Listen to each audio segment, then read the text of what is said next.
kita akan membahas buku 21st Century Skills. Sebelumnya, kita mau perkenalan dulu nih, biar teman-teman tahu nama kita ya. Ya.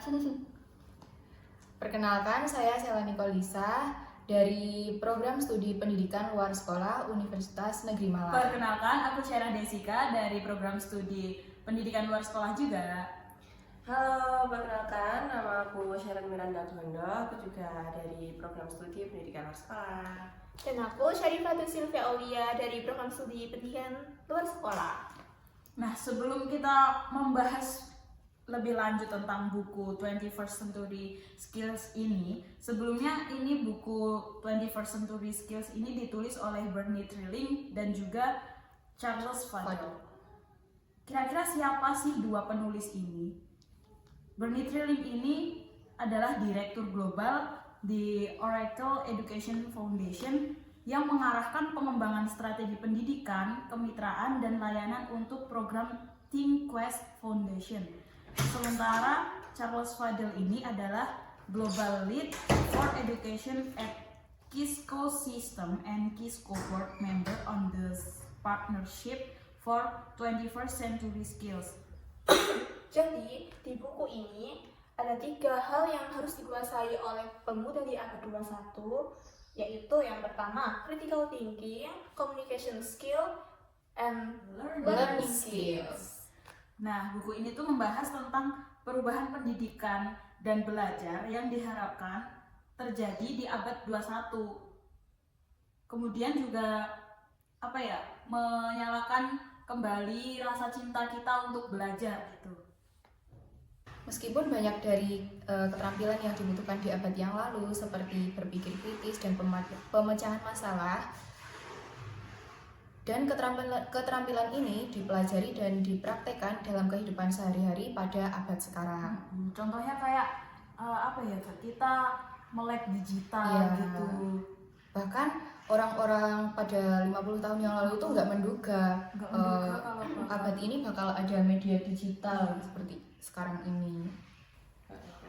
Oke, mulai masuk ke bukunya dari bab 1 dulu.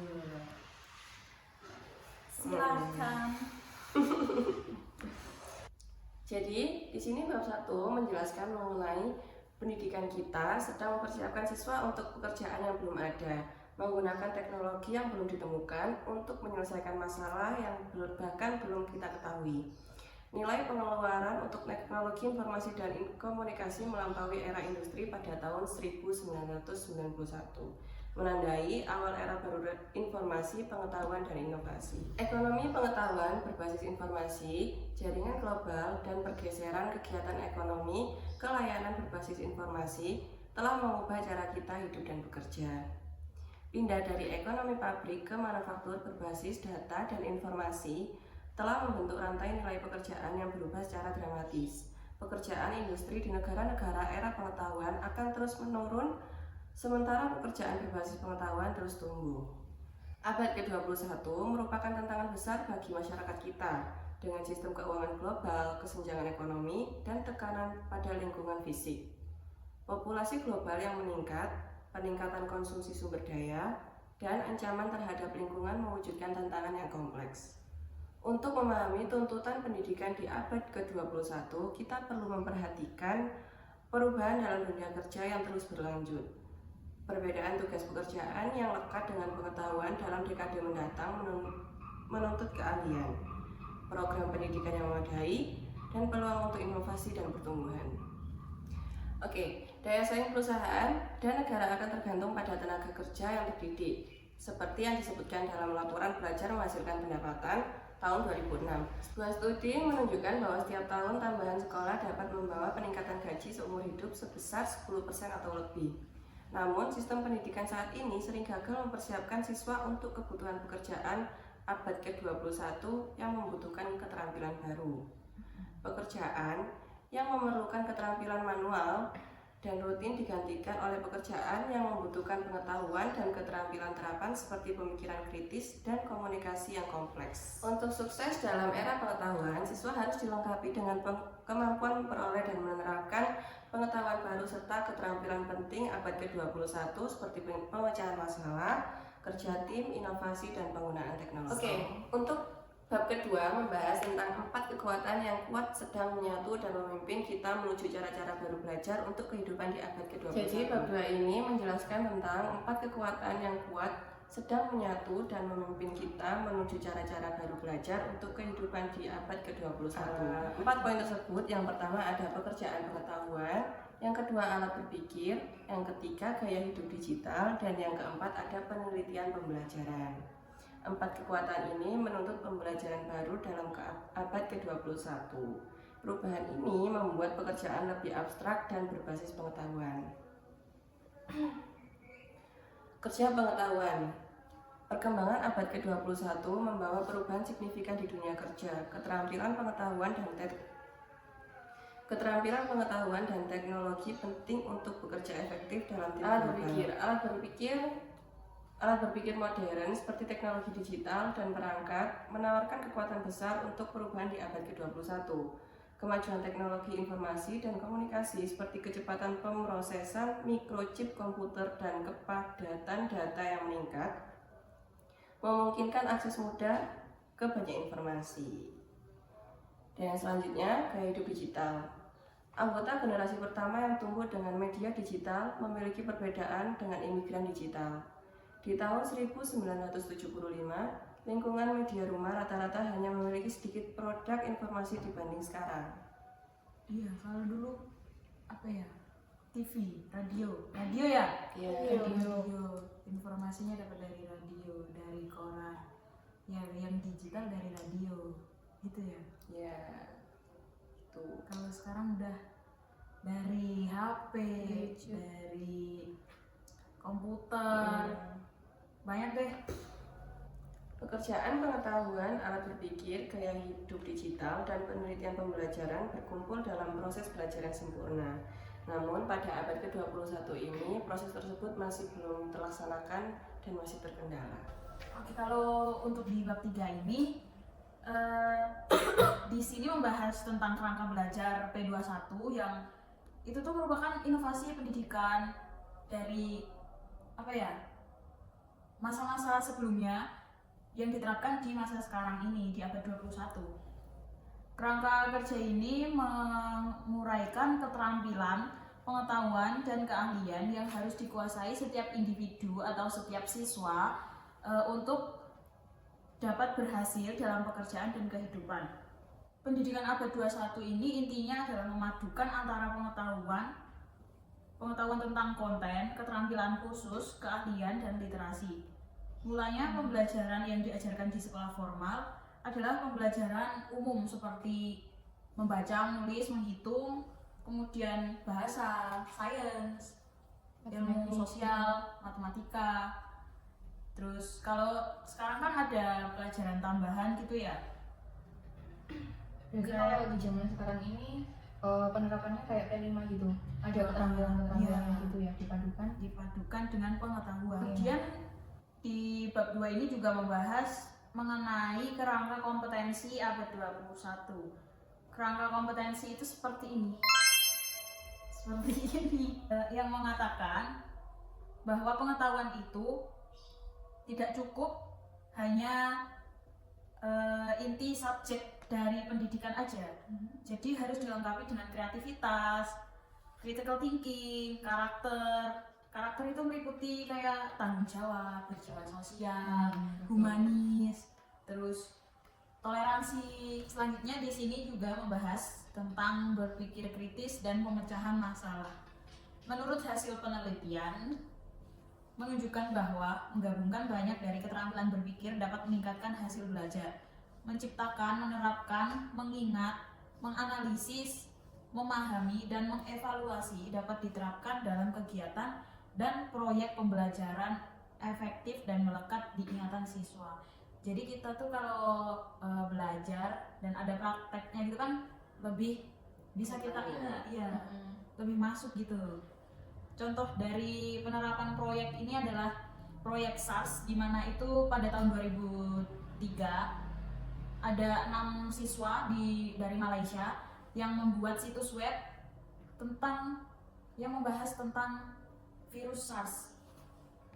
Virus SARS ini adalah virus yang mengganggu pernafasan secara akut, mirip-mirip dengan virus COVID-19 kemarin ya.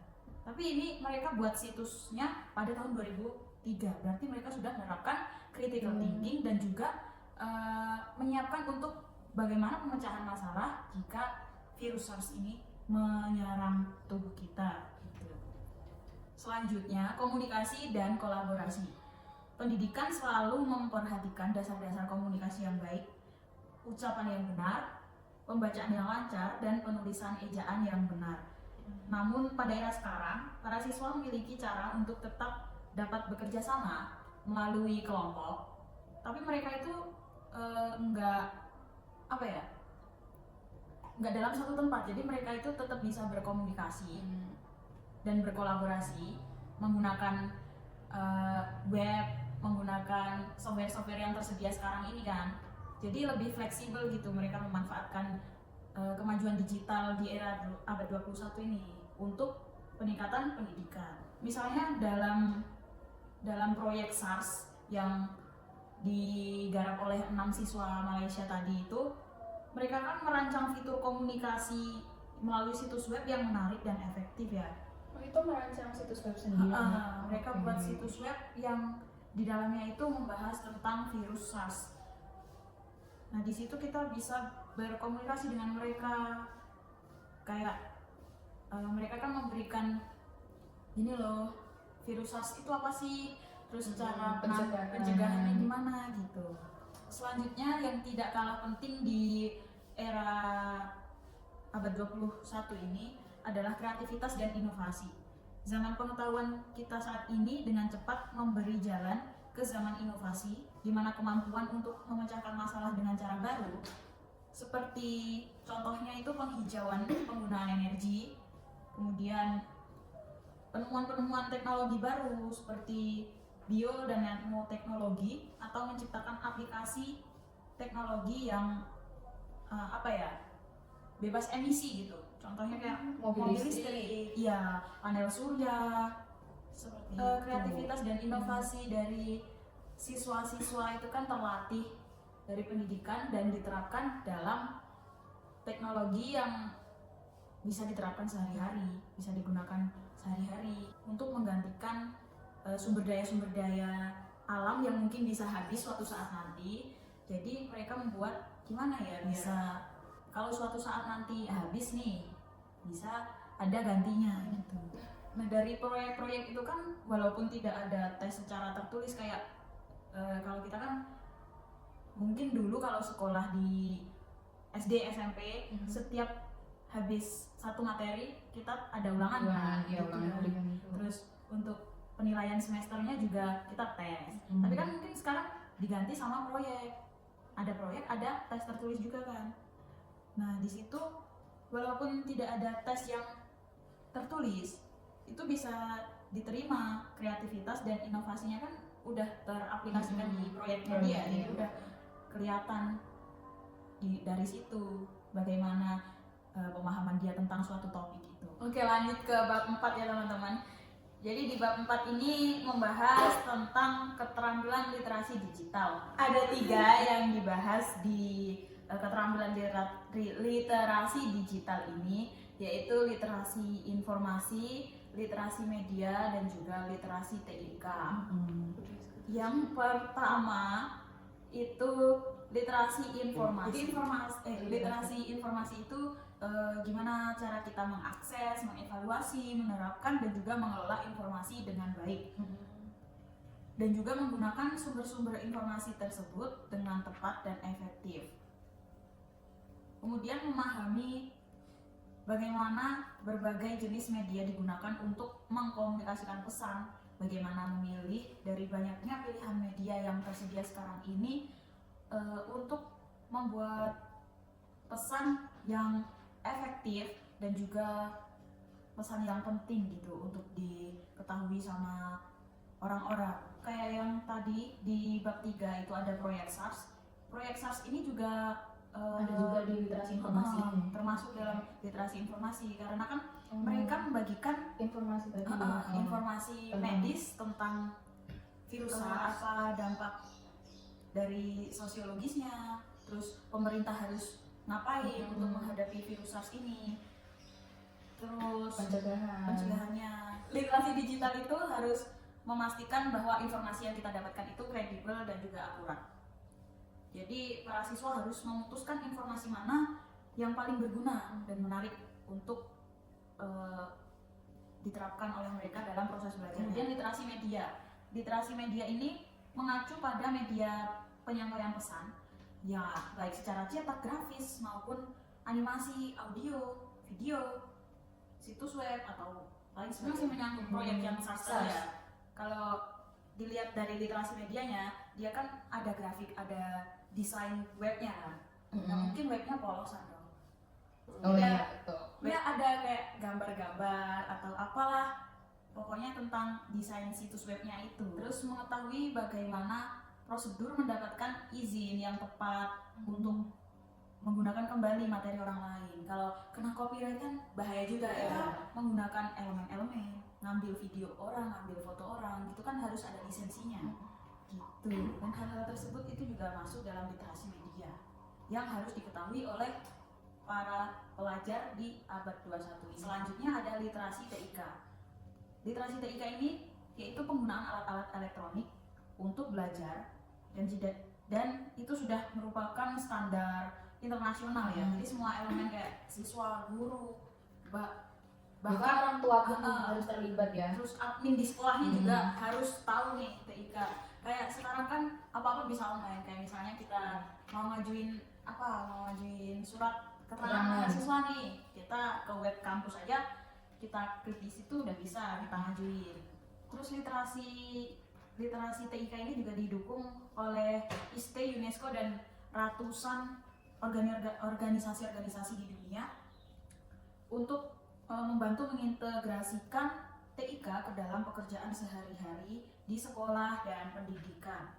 3 keterampilan literasi digital informasi, media, dan literasi TIK terus berkembang dan semuanya penting untuk mengelola serangkaian perangkat informasi, media, dan teknologi komunikasi yang akan terus ada kemajuan, ada pembaruan di dalamnya.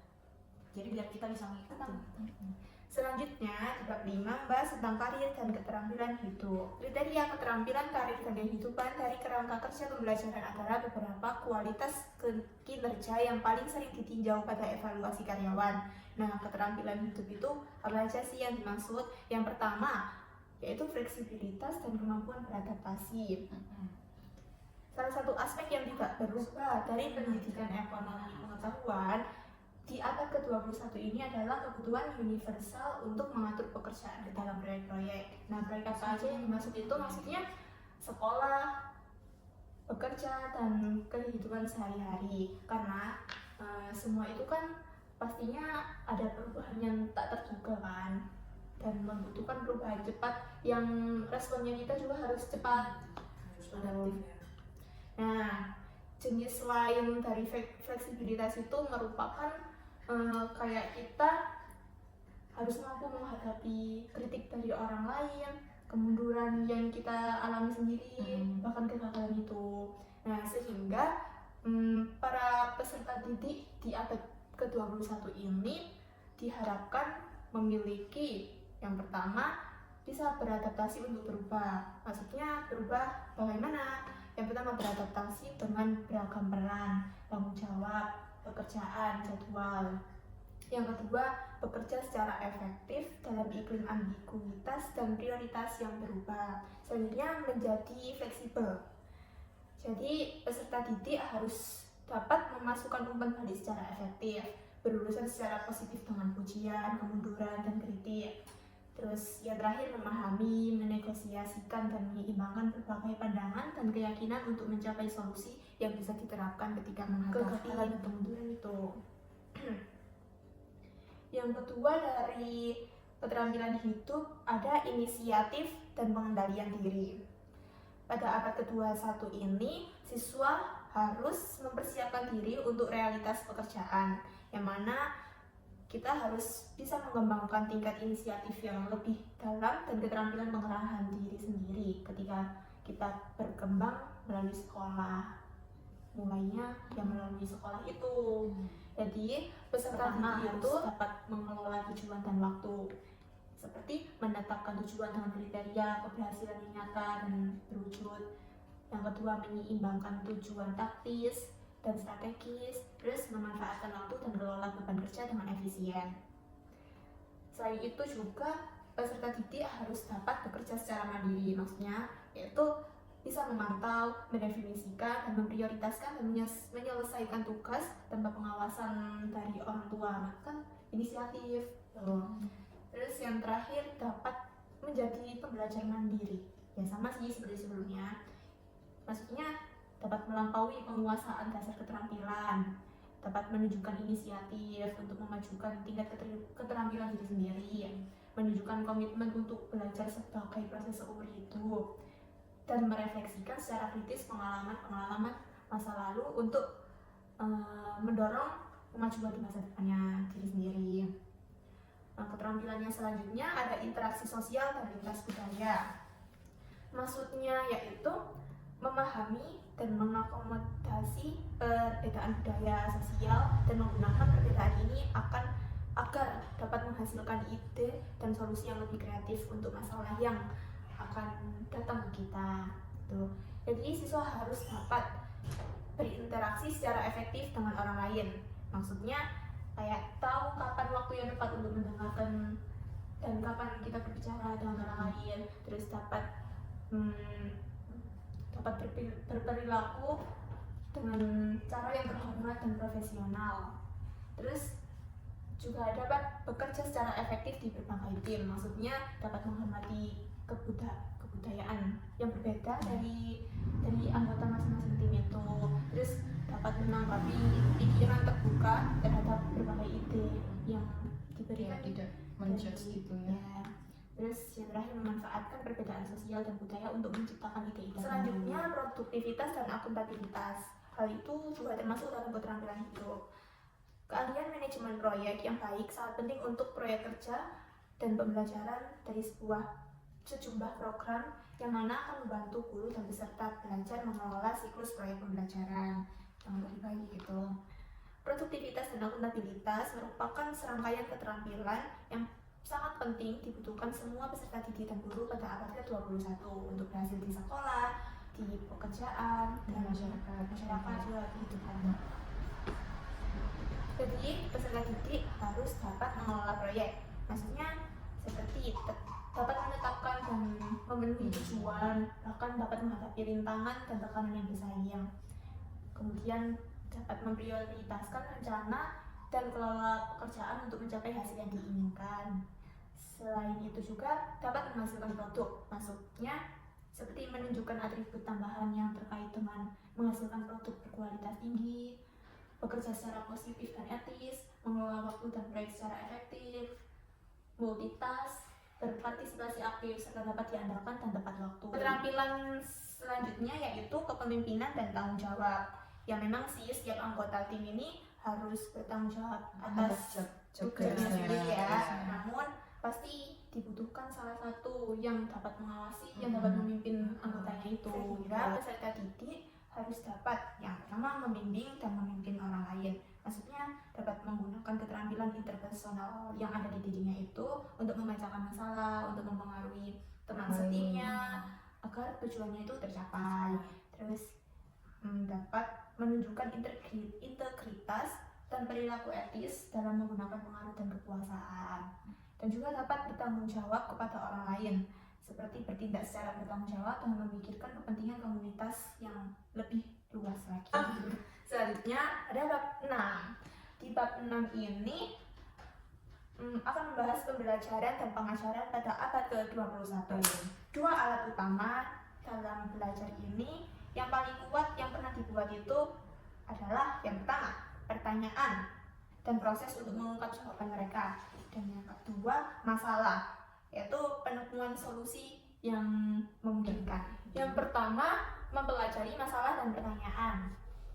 Nah, belajar melalui Belajar melalui pemecah masalah jauh lebih ke masa lalu, ke berorientasi ke masa lalu gitu ya. yang kayak yang dulu tuh manusia pertama yang menanam benih dan memelihara hewan tuh gimana. Gimana kok bisa ada hewan Nah, ini? masalah tersebut telah menjadi motivator abadi untuk pembuatan alat, penemuan, agama, hukum, sains, teknik, bisnis, dan evolusi dari hampir semua teknologi modern dan lembaga kemasyarakatan kita. Yang kedua, membahas jalan menuju jawaban dan solusi. Itu membahas sains dan teknik ya.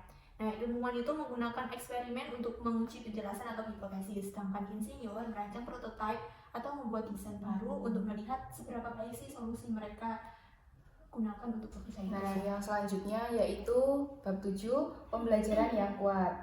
Itu praktek yang terbukti dan adanya hasil penelitian. Nah, di sini ada model project learning bicycle.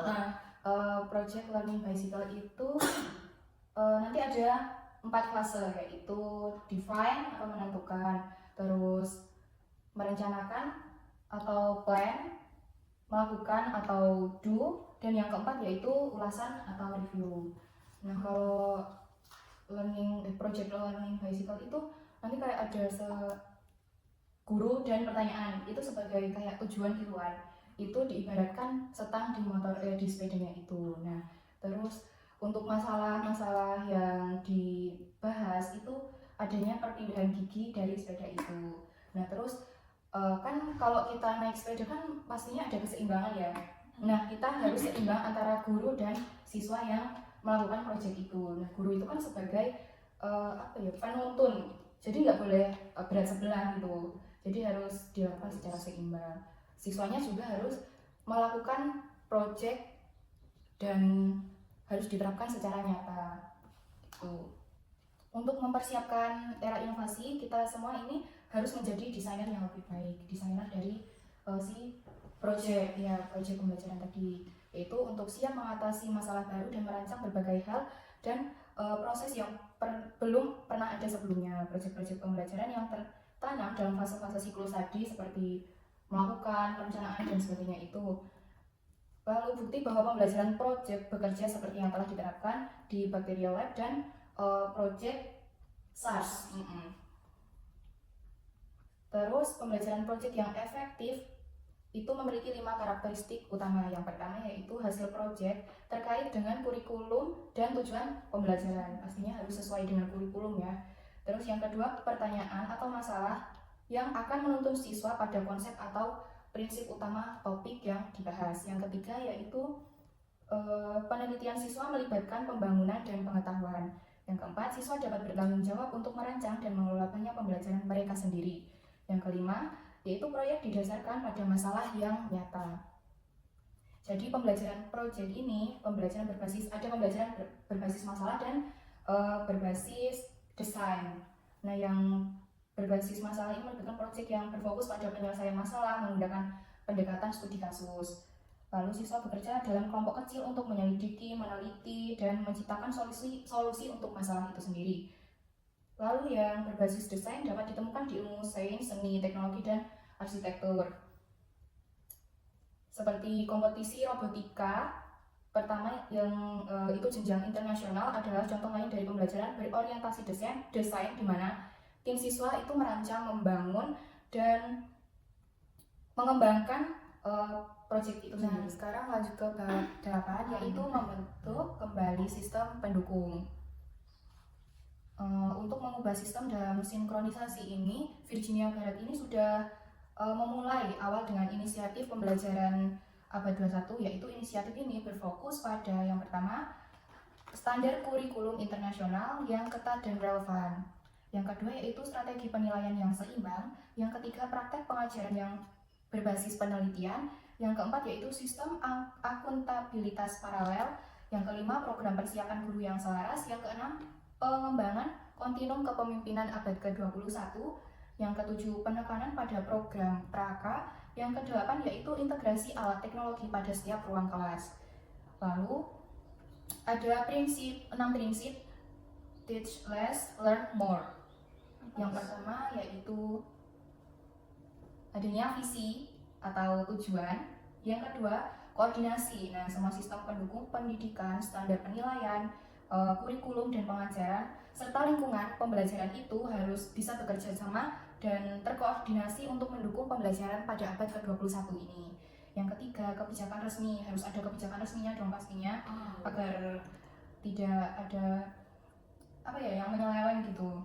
Yang keempat yaitu kepemimpinan. Ini juga penting karena pengembangan program pendidikan di abad 21 ini harus mempunyai pemimpin yang dapat mengambil wewenang dan mengambil keputusan yang baik serta mengkoordinasi tindakan dari siswanya itu. Yang kelima yaitu teknologi pembelajaran, yaitu memberikan siswa akses mudah ke internet di ruang kelas serta adanya alat pendukung belajar IT.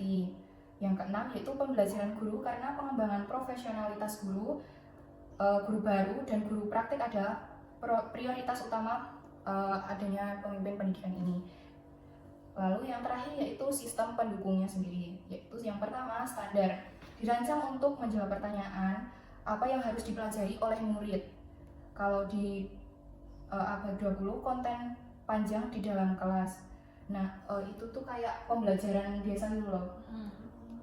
Nah, kalau di abad 21 ini lebih memfokuskan pada keterampilan dan kebermanfaatan di semua bidang.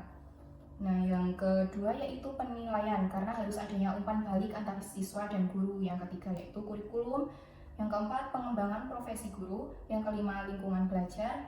Yang keenam, belajar dengan teknologi. Yang ketujuh yaitu belajar komunitas dan kepemimpinan, karena jejaring dan sumber daya yang terlibat dalam memberikan kesempatan pendidikan bagi seorang anak sendiri. Oke, jadi